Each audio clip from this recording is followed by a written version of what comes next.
Good evening. I'm Mr. Barrett, one of the characters in the Molle Mystery Theater, which follows right away. I just want to remind you that although next winter seems very far away, right now is the time to do something about next winter's heating problem. The government says that fuel of all types is going to be scarce, so if you want to keep warm, you should go to your dealer now and get whatever kind and quantity of fuel he can let you have. Also, you should check up on all your heating equipment and make sure that you're not wasting fuel. And lastly, protect your home against loss of heat by installing insulation and weather stripping. Those are the ways in which you can protect your home against next winter's cold. And now, the Molle Mystery Theater, presented by Molle. Molle, the brushless shaving cream that guards your tender skin with its special protective film.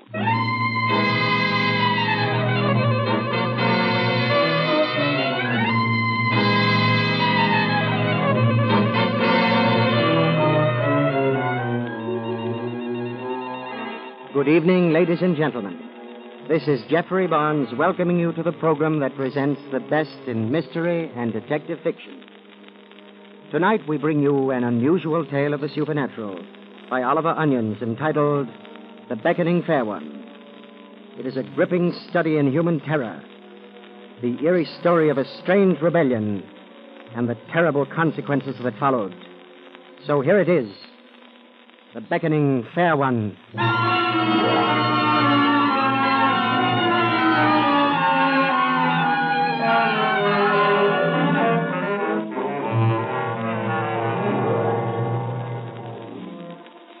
My name is Paul Oleron.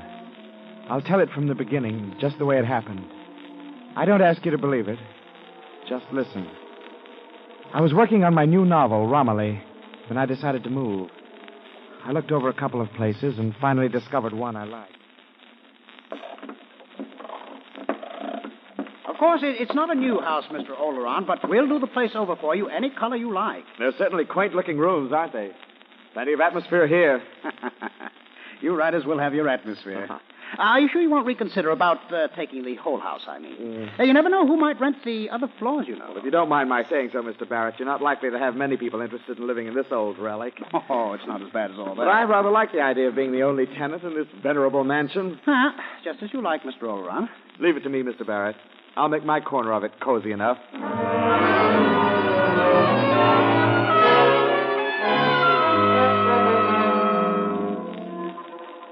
I was thoroughly pleased with my new quarters. There was an air of ancient charm about the place that appealed to my imagination. Then I discovered the handle in the window seat. That meant there was a box underneath. But the lid was stuck. I went to work on it with mallet and chisel.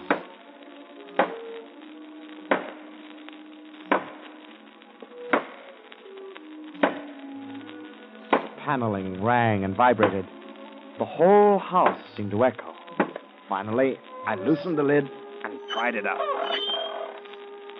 I drew out something soft and yielding, covered with dust. It was some kind of a large bag, triangular in shape. It had wide flaps and buckles. I couldn't imagine what it had been used for. Soon lost interest in it, depositing it in a corner of the room.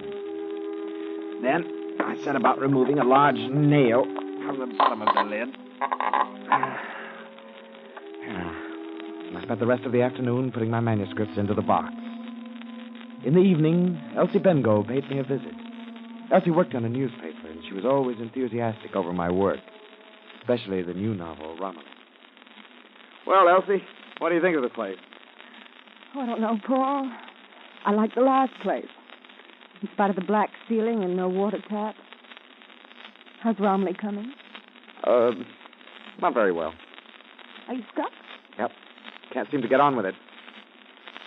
Paul, would you like to read me some of it? You don't understand, Elsie. I haven't done any more on it. Not a line. Paul, you're joking. Perfectly serious. I'm even considering scrapping the whole 15 chapters and starting over. Making Romilly a different type of woman. You mean you're really going to scrap those 15 chapters? You seem more concerned about it than I am. Well, maybe I am. You've got what you've been working for almost within your reach. A novel that'll make you famous. You do have a lot of confidence in Romilly, don't you? And now you just want to scrap the whole thing. Paul, it's unforgivable. Oh, what's the difference, Elsie? The important thing is I'm happier here than I've been for a long time. I'm sorry. I didn't mean to lecture you. It's just that... Well, I feel so close to Romilly. Paul, what's this thing in the corner here? Suppose you tell me. Why, it's a harp cover. What? It's a harp cover. It's been used to wrap up a harp before putting it into its case. Oh, it must be a very old one. Oh, thanks for solving my mystery. Paul? Hmm? Paul, who lives in the rest of this house? Nobody. I'm the only tenant. Paul, Yes? may I tell you frankly what I feel about this place? By all means. You'll never work here. Why on earth not? I don't know why. But you'll never finish Romilly here.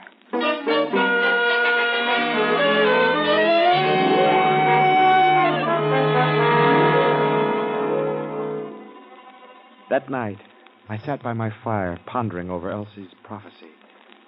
I looked around the room. It filled me with a sense of calm I'd never known before. The more I thought about Elsie Bengough, the more I became convinced I would have to destroy those 15 chapters.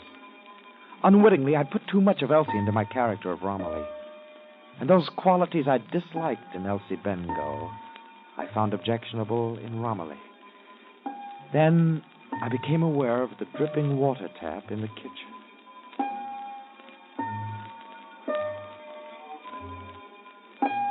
It had a tinkling range of 3 notes on which it seemed to play a tune.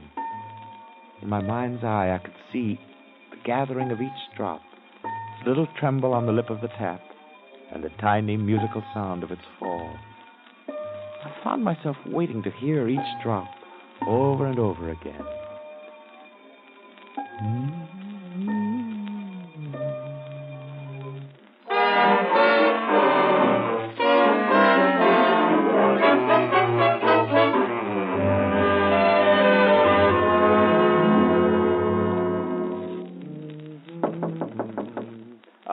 Come in. Good morning, Mr. Oleron. Have a good night's sleep. Oh, the best, Miss Grayson, the best. You sure I'm not putting you out any, asking you to come over every morning and get my breakfast? I don't mind it a bit. What's a caretaker's wife for if not to take care of things? Bum, bum, bum. Dear me, but that's a very old tune, Mr. Oleron. I haven't heard it in these 40 years. Hmm? What tune? Oh, the one you was humming. It's called the Beckoning Fair one. Really? Sing it for me. Dear me, I haven't got any voice, but if you want, it went something like this.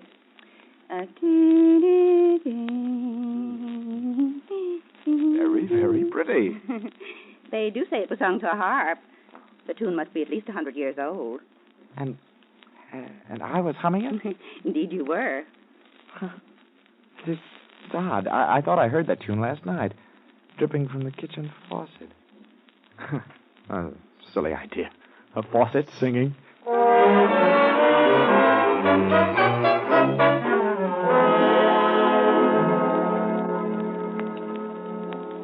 As time passed, I became more and more attached to my apartment. But Elsie Bengough did not share my enthusiasm. It just doesn't belong to today at all, Paul. You know, this is a dead house. Everything in it reeks of decay. That's all in the point of view, isn't it, Elsie? Is Romilly coming any better? I think she is. I'm laying the foundations of her new character. I'll begin the actual writing soon. You mean you discarded the old Romilly? Yes. Paul, where's the manuscript? In the window box. What do you want it for? I want to read you some of it. Bring you back to your senses. Maybe you'll hear someone else read. Oh! What's the matter, Elsie? Nothing. I just cut my finger. You ought to take that nail out of the lid, Paul. But I thought I did. Oh, here, let me bandage it. Please don't worry about it, Paul. It's running a scratch. Look, would you walk me down to the bus? It'll do you good to get out for a breath of fresh air. I can't, Elsie. I really must get down to work. No. No, that isn't why you won't go out. Oh, Paul, move out of here. Everything's wrong with this place. Now, Elsie, please. Here, let me see you to the door.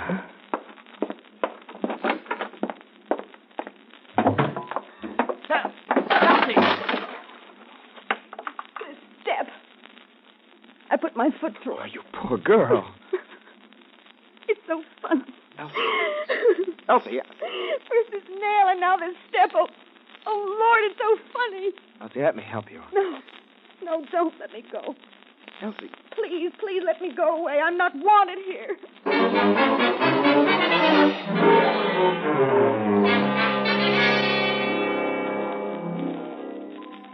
Alone that night before my fireplace, I found myself considering Elsie's two accidents. I thought I'd removed that nail from the lid of the window box. But then I couldn't be too certain I hadn't left a bit of it still in the wood. And the staircase was an old one. Though it seemed strong enough to me, the step might have collapsed under anybody. Poor Elsie simply happened to be the victim.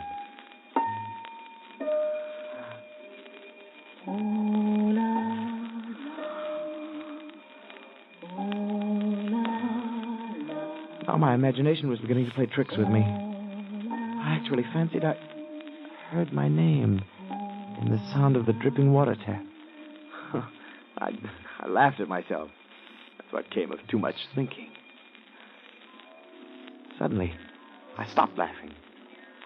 I heard a rustling sound. It seemed to be coming from the center of the room. For a moment, I couldn't identify it. It was a long, sweeping sound, with a faint cracking in it. What is it? What's there? Who's there? That sound. It's a woman combing her hair. I've got to get out of here.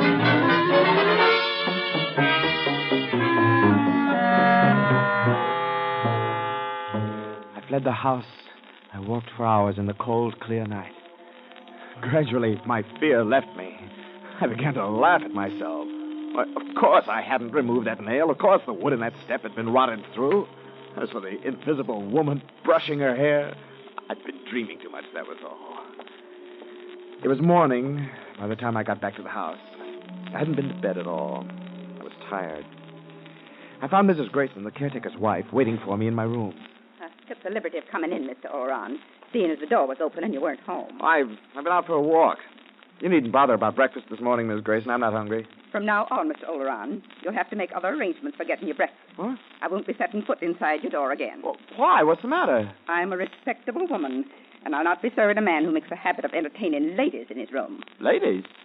I'll make your bed for you this last time. Make up my bed? That's a good one. I haven't been to bed yet. I haven't been here all night. No?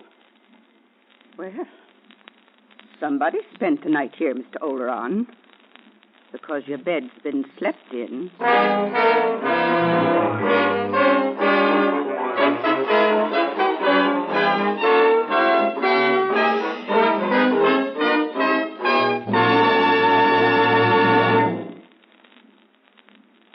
Well, mystery fans, do you think Paul Oleron's house is really haunted?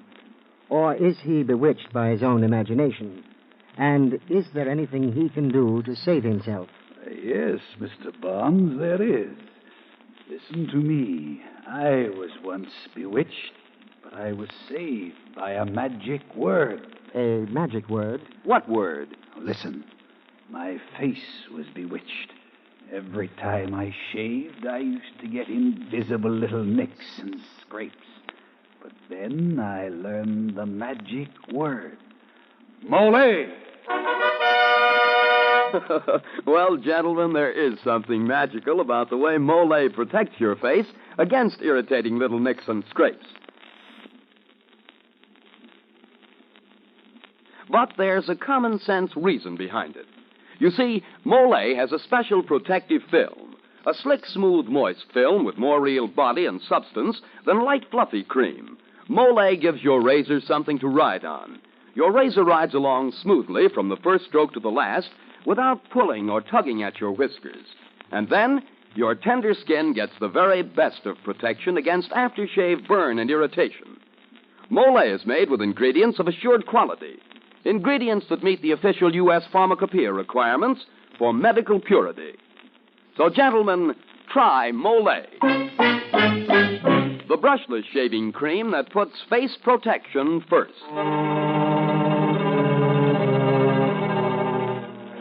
And now back to Geoffrey Barnes and Act Two of The Beckoning Fair One.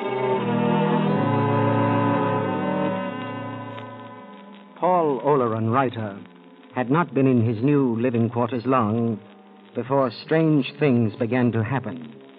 Nails put themselves back into the wood. A leaking water tap played an old tune, and an invisible woman appalled Oleron's soul by combing her hair. He has just returned to his rooms after spending the night walking the streets and contemplating the Beckoning Fair One.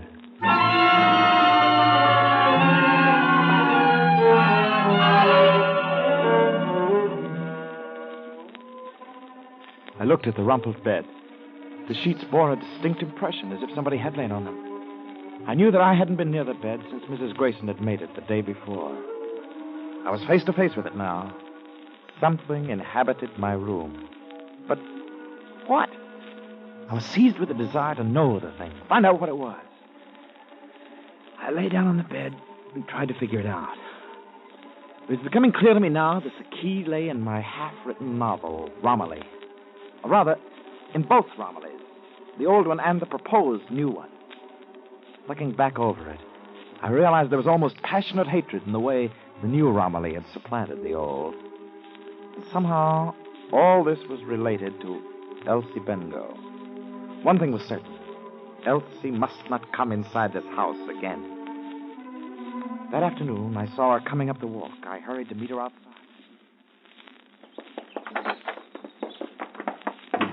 I'm sorry, Elsie. I'm just going out. I've got an appointment downtown. You want to walk along with me? Paul, you haven't any appointments. You just don't want me in the house. Well, I only wanted to tell you that everything's over between us. Well, Elsie. Let me finish, Paul. Something strange is happening to you. Please, Elsie. But if you ever need me, Paul, somehow I'll know it. And then I'll come.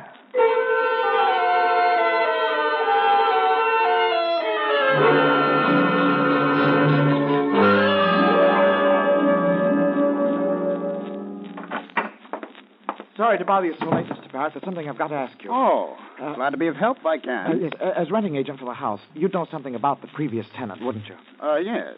The last tenant in your rooms was an artist by the name of Madley. He seldom went out of the place. As a matter of fact, Madley died there under rather peculiar circumstances. Yes? It was discovered at the post-mortem that there wasn't a particle of food in his stomach. Starved to death? No, he starved to death, all right. Only it wasn't because he didn't have any money.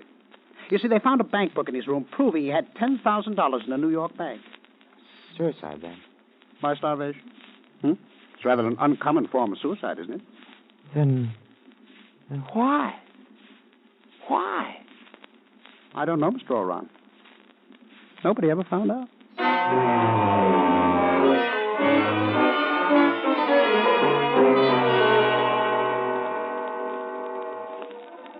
I returned to the house. That there was a strange presence there, I was convinced. And now that I'd rid myself of Elsie Bengough, who had been the old inspiration for the character Romilly in my novel, I hoped to meet the Beckoning Fair One, she who was becoming the new inspiration.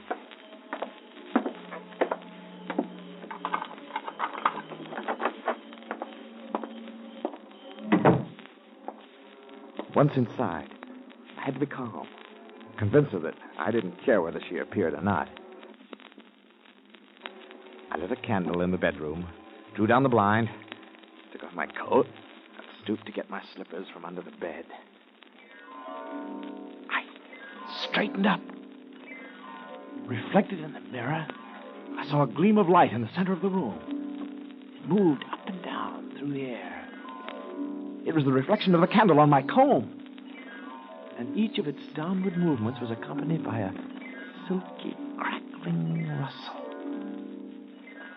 I went into the living room and returned with the manuscript of the old Romilly. The combing stopped immediately. I was no longer aware of the fair one's presence. As I thought. She's just jealous. Jealous.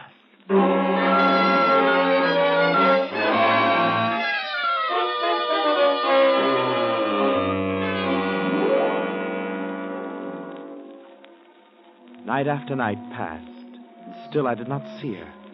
My life became one passionate and consuming desire to see the new Romilly, the new heroine of my novel, who had fastened herself on my brain in the guise of the beckoning fair one.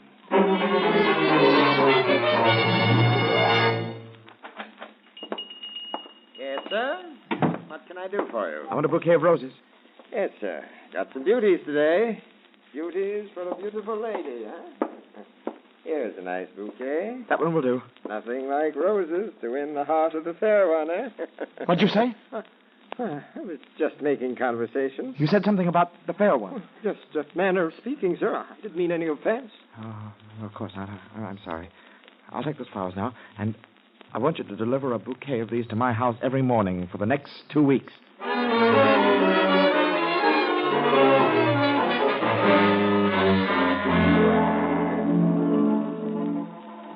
I'd made the arrangements with the florist so I wouldn't have to leave the house at all. I hoped the flowers would unbend her coy, stubborn will. They did no good. I lost track of the days. I walked through my rooms with slippered feet now, treading softly, afraid of frightening her away. I kept the windows shut and the crimson blinds down.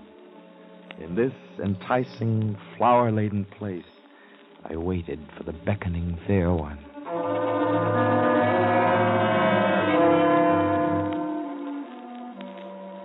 I searched my mind for some reason why she held herself back from me. Suddenly it came to me. The manuscript of the old Romilly, those 15 chapters. I was a fool to think that the new Romilly would show herself to me as long as there existed evidence of my former attachment. I took the manuscript from the window box and was about to throw it into the fire. No! Who's there? It's Elsie. Go away. I can't see you now. Please let me in, Paul. No. Paul, you're in trouble. I know you are. I'm all right. Go away. Paul, I only want to help. I promised I'd come if you needed me. Paul. Paul. Please answer me. Paul. I didn't answer. Paul. She was a fool. Coming here where she was not wanted. Why didn't she leave me alone? Her voice only irritated me. Soon her calling stopped. I heard her footsteps going down the stairs.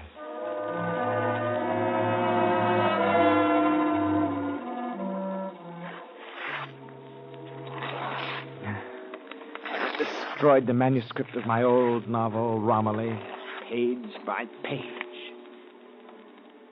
Then I lay down to wait again. How long, how many days? I don't know. I was beyond the world of calendars and clocks. Gradually, the strength drained from my body. I gazed vacantly at the star-patterned ceiling. Sometimes I had a fleeting recollection of a novel to be written. It was like something far off. Sometimes I thought about Madley, the previous tenant who had lived here before me, and I wondered whether she had played her coy game with him. Paul. Paul. Elsie, how did you get in here? Paul, listen to me. If you're not well, darling, let me take care of you. I said I'd come when you needed me, Paul.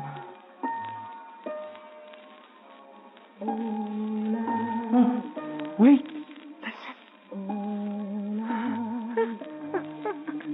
She called my name. She's here at last. Paul, what is it? I don't hear anything. No. The old Romilly. Elsie, get out. Quickly. No, I won't leave, Paul. Elsie, you must kill.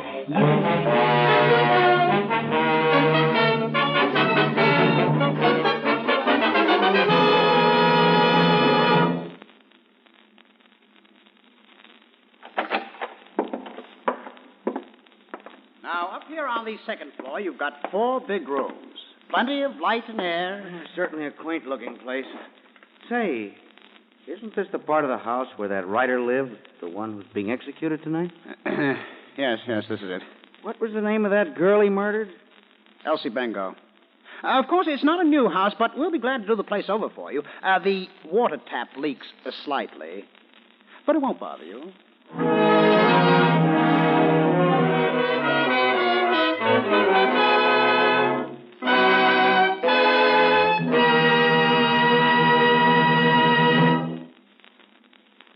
And so we have heard how the strange voice of an unseen woman drove Paul Oleron to commit a murder. Yes, Mr. Barnes, the voice gave him evil advice. But now, listen to a voice that gives helpful advice. Molle. Molle. Molle puts face protection first. Yes, gentlemen, Molle does put face protection first. It guards your face against annoying little nicks and scrapes because it's got a special protective film, a slick, smooth film with plenty of real body and substance. Molle gives your razor something to ride on. Your razor rides along smoothly from the first stroke to the last, and you get a close, clean shave without any pulling or tugging at your whiskers. You'll find that your shaves will get better, better, and better when you use M-O-L-L-E. Molle, the brushless shaving cream that puts face protection first. This is Geoffrey Barnes again, ladies and gentlemen, inviting you to be with us next week when we will bring you L.A.G. Strong's dramatic story of premeditated murder entitled Breakdown. A man is caught in the complicated web of a love triangle, which he realizes is slowly driving him insane. He attempts to solve his problem with a carefully planned murder, but it comes to a disastrous climax. So, mystery fans, be sure to listen next week to L.A.G. Strong's compelling adventure in crime, Breakdown.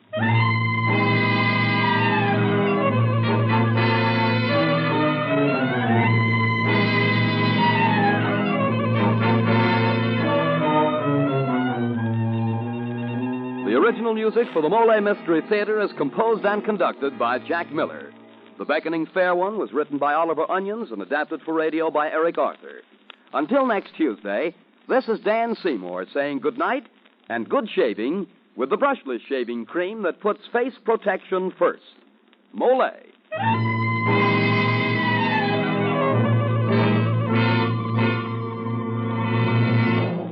Are Mole Hills Mountains to you? Are you too tired, too weary to face daily problems? Then listen. Doctors may find that your fatigue is caused by a borderline anemia. Yes, a borderline anemia resulting from a ferronutritional deficiency of the blood. Decide now to throw off depressing fatigue with the help of ironized yeast tablets. They're formulated to overcome borderline anemia by helping to build up red blood cells. Take IY, ironized yeast tablets, to get more vigor, more drive, more energy.